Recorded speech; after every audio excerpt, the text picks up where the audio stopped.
नमस्कार and once again welcome back to the channel. आज हम लोग रिव्यू करेंगे best mutual fund to start investing in 2023। Mutual fund कई तरह के होते हैं। सबसे पहले हैं इंडेक्स फंड, जो कि मार्केट के इंडेक्स में इन्वेस्ट करते हैं। दूसरे होते हैं equity mutual fund. Equity mutual fund वो होते हैं जो कि किसी पर्टिकुलर स्टॉक में इन्वेस्ट करते हैं। उसके बाद आते हैं डेट म्यूचुअल फंड।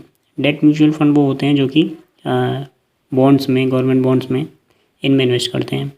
चौथे होते हैं hybrid mutual fund. Hybrid mutual fund जो कि सभी में थोड़ा थोड़ा इन्वेस्ट करते हैं, जैसा रिटर्न की बेसिस पे सभी में थोड़ा थोड़ा इन्वेस्ट करते हैं। तो हम लोग इन्हीं में से जो बेस्ट म्यूचुअल फंड रहेंगे, जिन रिटर्न की बेसिस पे जो सबसे अच्छे म्यूचुअल फंड हैं, उनका रिव्यू करेंगे।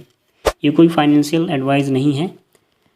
अगर आप कोई म्यूचुअल फंड में इन्वेस्ट करना चाहता है तो वो खुद की रिसर्च पहले करके उसके बाद ही किसी भी म्यूचुअल फंड में इन्वेस्ट करें। तो हम लोग शुरू करते हैं। सबसे पहले हम लोग देखते हैं इंडेक्स फंड के बारे में। तो इंडेक्स फंड वो फंड होते हैं जो कि मार्केट के इंडेक्स में इन्वेस्ट किए जाते हैं, जैसे कि बॉम्बे स्टॉक एक्सचेंज का सेंसेक्स है और निफ्टी जो कि नेशनल स्टॉक एक्सचेंज का निफ्टी है। इसमें जो इन्वेस्ट किए जाते हैं उसको जो है इंडेक्स म्यूचुअल फंड बोला जाता है। तो जो टॉप परफॉर्मिंग इंडेक्स फंड हैं उनमें एक नाम आता है सबसे पहले Nippon India index BSE Sensex. BSE Sensex में इन्वेस्ट करते हैं ये लोग।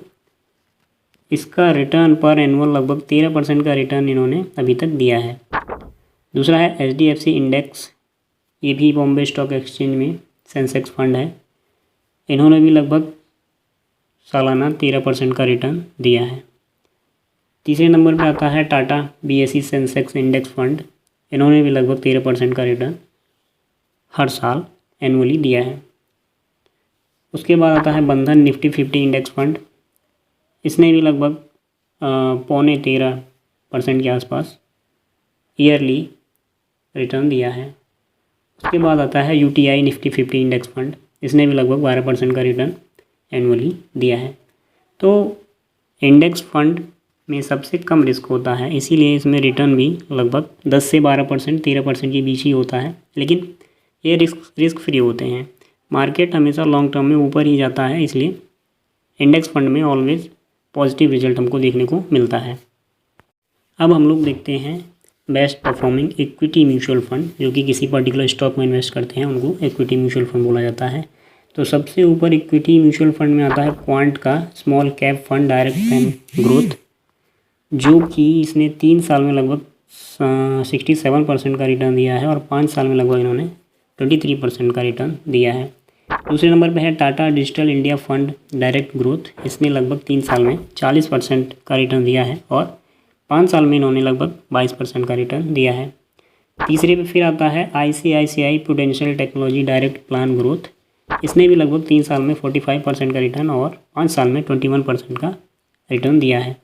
उसके बाद आता है SBI technology opportunities fund direct growth. इसने भी लगभग 3 साल में 40% और 5 साल में 21% का रिटर्न दिया है। उसके बाद आता है Aditya Birla Sun Life Digital India Fund direct growth. इसने 3 साल में लगभग 41% और 5 साल में लगभग 21.3% का रिटर्न दिया है। तो ये कुछ इक्विटी म्यूचुअल फंड के उदाहरण हैं। अब हम लोग देख लेते हैं the best performing debt mutual fund. तो डेट म्यूचुअल फंड में सबसे ऊपर है Aditya Birla Sun Life medium term direct plan growth. इन्होंने लगभग 3 साल में 14% का और 5 साल में लगभग 8.5% का रिटर्न दिया है। उसके बाद आता है बंधन government securities investment plan direct growth. इन्होंने लगभग 3 साल में 5.6% और 5 साल में 8.5% का रिटर्न दिया है। उसके बाद अपने पास है DSP government securities direct plan growth, जिसने लगभग 3 साल में 6% का रिटर्न और 5 साल में 8.5% का रिटर्न दिया है। इसके बाद आता है एडेलवाइस का government securities fund direct growth. इसने लगभग 3 साल में 6.5% और 5 साल में 8.5% का रिटर्न दिया है। उसके बाद हमारे पास है ICICI prudential constant maturity guilt fund direct growth. इसने भी लगभग 3 साल में 6.25% और 5 सालों में लगभग 8.25% का रिटर्न दिया है। तो डेट फंड में रिटर्न्स इतने कम इसलिए हैं क्योंकि ये लोग गवर्नमेंट बॉन्ड और सिक्योरिटीज़ में इन्वेस्ट करते हैं। तो उनमें लगभग इतना ही रिटर्न मिल पाता है, लेकिन इतना रिटर्न श्योर होता है क्योंकि गवर्नमेंट सिक्योरिटीज़ और गवर्नमेंट बॉन्ड्स के पीछे गवर्नमेंट होती है, तो वो कभी डूबता नहीं है। इसलिए इनमें इतना % फिक्स होता है और इसीलिए इनमें जो है रिटर्न थोड़ा कम होता है। अब हम लोग बात करते हैं best performing hybrid mutual fund के बारे में। तो सबसे पहले क्वांट का ही multi asset fund direct growth का नाम आता है, जिसने कि 3 साल में लगभग 41% और 5 साल में लगभग 20% का रिटर्न दिया है। उसके बाद Kotak multi asset allocator dynamic direct growth, जिसने लगभग 3 साल में 28% का रिटर्न और 5 साल में लगभग 15% का रिटर्न दिया है। उसके बाद आता है ICICI का equity and debt fund direct fund growth, इसने लगभग 3 साल में 32% और 5 साल में लगभग 14% का रिटर्न दिया है। उसके बाद HDFC balanced advantage fund direct plan growth, इसने लगभग 3 साल में 31% और 5 साल में 13% का रिटर्न दिया है। उसके बाद है Kotak equity hybrid fund direct growth, इसने 3 साल में लगभग 30% और 5 साल में लगभग 13% का रिटर्न दिया है। तो ये कुछ बेस्ट परफॉर्मिंग म्यूचुअल फंड हैं जो कि अभी मार्केट में करंट इनकी वैल्यू के हिसाब से है। ये ऊपर नीचे होता रहता है, कभी कोई म्यूचुअल फंड ज़्यादा रिटर्न देगा, कभी कोई ज़्यादा देने वाला कम भी दे सकता है।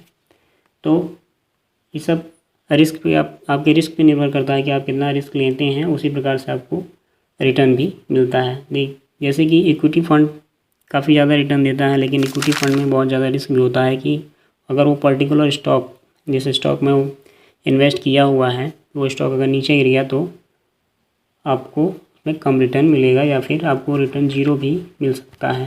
तो लॉन्ग टर्म में लगभग सभी म्यूचुअल फंड लगभग आपको अच्छा रिटर्न दे देते हैं, क्योंकि लॉन्ग टर्म में मार्केट हमेशा ऊपर ही जाता है। कोई भी स्टॉक होगा लॉन्ग टर्म में लगभग वो ऊपर ही जाएगा। अगर आपको रिस्क फ्री रिटर्न चाहिए तो आप इंडेक्स फंड या फिर डेट फंड या फिर हाइब्रिड फंड, इन तीनों में से किसी में भी इन्वेस्ट कर सकते हैं। हालांकि सबसे कम रिस्क डेट फंड में ही रहता है, उसके बाद इंडेक्स फंड में।